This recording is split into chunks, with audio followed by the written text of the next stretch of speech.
pangalan tayo, mahal ko kayo. Dahil Pilipino kayo, mahal ko kayo. Kasi ganyan ang Pilipino. Nagmamahalan tayo, magkakababayan tayo. We stand up for each other. Yes! Tingin nyo, ang gobyerno natin, mahal nila tayo? Alam nyo kung ano yung mahal? Pagkain! Tubig! Kuryente!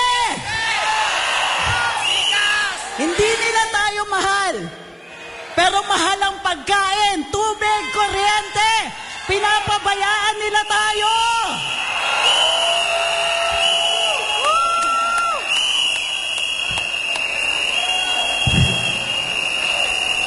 Meron pa silang love for all, ano? Nasaan ang pagmamahal? Alam nyo ba, sinasabi ng kanilang mga tagapagsalita, mahal naman daw ang pagkain sa buong mundo. Sabi ko, hindi. Nagmamahal lahat, totoo yun.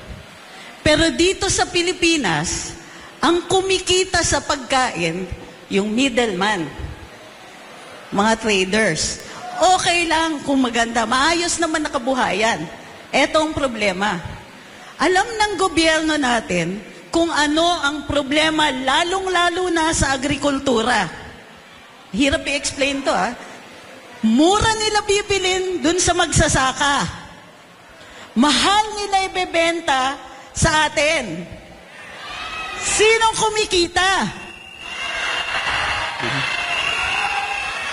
Ang tawag sa kanila, ano na? Magnanakaw? Hindi. Ang tawag sa kanila, ang daming suggestion. Ang tawag sa kanila, barkada ng mga nakaupo. Sila ang kumikita.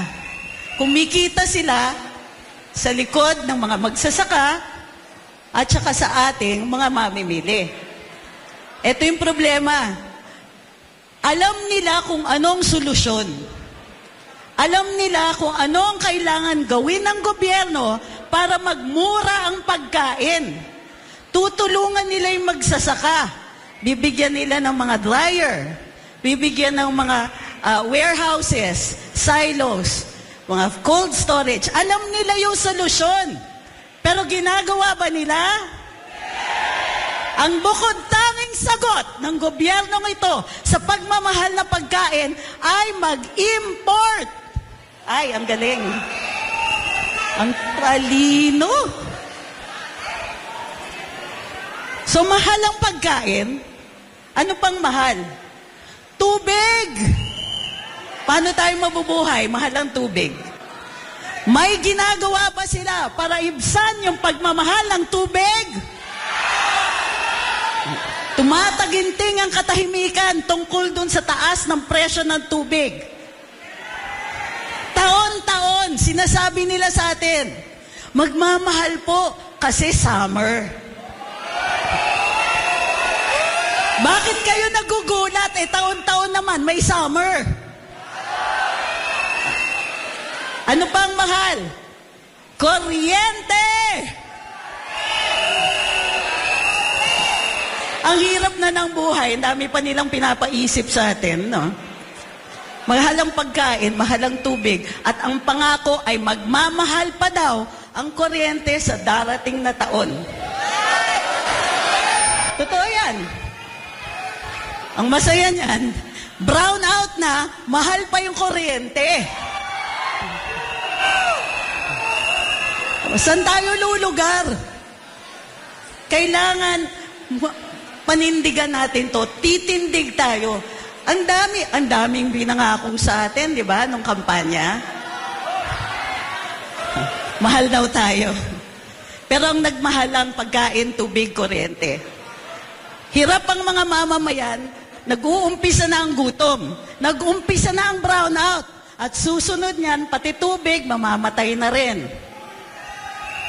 Kaya lang nakikita natin sa kanila, biyahe at saka party.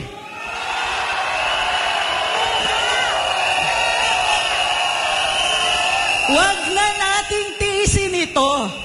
Ay, kailangan magsalita tayo, manindigan. Pakitaas nga po yung sign. Ano nakasulat dyan?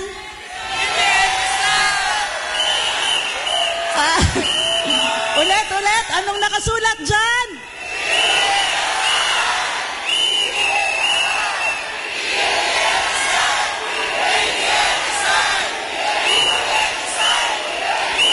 Simple lang yan. Sana, kung hindi nila kaya, at least makinig sila.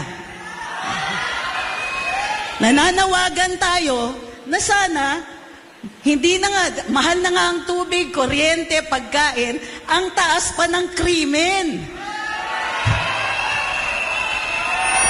Wala pang trabaho. So, anong natira sa atin?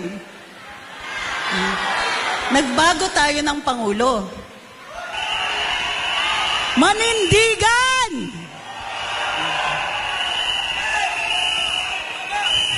Alam nyo na yung gagawin natin. Tayo po ang Pilipino. Di tayo pasusupil.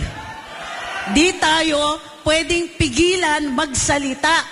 Di tayo pwedeng pigilan manindigan. Karapatan natin ipaalam sa kanila na tama na. Muli, huwag kakalimutan, kailangan ririnig ang boses ng bayan. Ang dami nating problema. Ang daming problema, ang sinirireseta nila sa atin, concert. Buti sana kung kagalingan yung nagko-concert,